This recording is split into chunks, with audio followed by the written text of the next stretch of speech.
Jeff did exhibit an interest in the way bones clanked as he picked them up and put them back into the metal pail. There definitely were warning signs that I missed. He roamed around the country roads where we lived and gathered on his bike with big plastic bags the remains of various animals. And he kept these animals and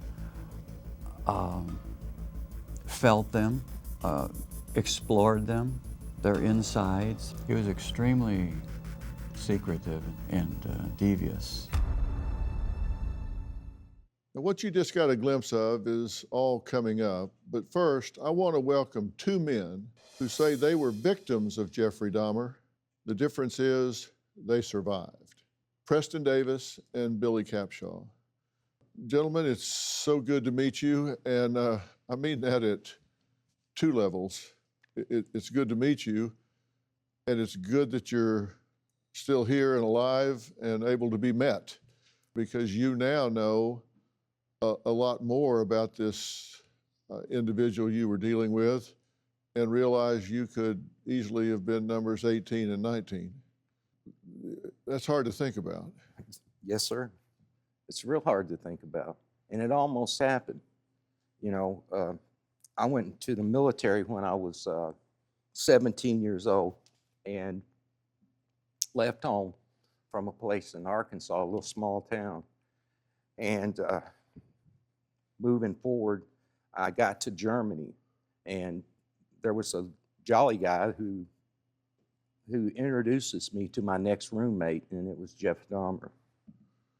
That was the first day I was there. Okay, so when you're first there, he Yes. says you're gonna have a roommate. This is him. This is Jeff Dahmer. This is Jeff And Dahmer. Preston, how did you meet Jeff?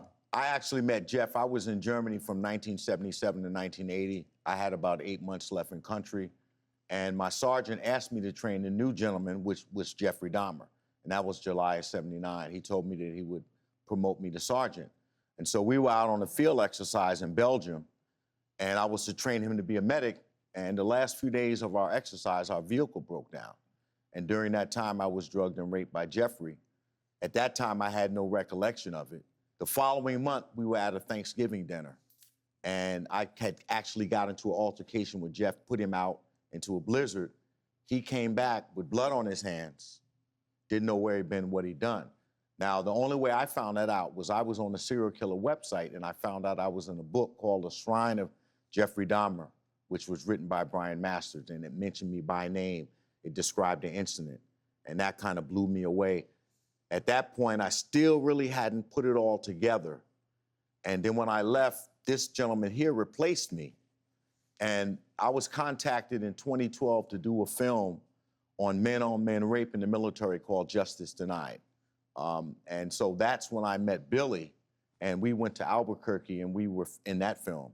And then it just started to take off. You know, God started revealing little bits and pieces. I went through my records. I realized I had all kind of rectal issues throughout my career.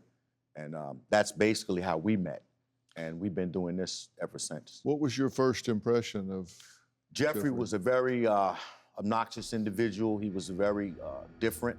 And when I say that, I mean, you know, the average gentleman at 17 or 18 would talk about when we played football or basketball in high school, or I dated this girl, or I dated that girl.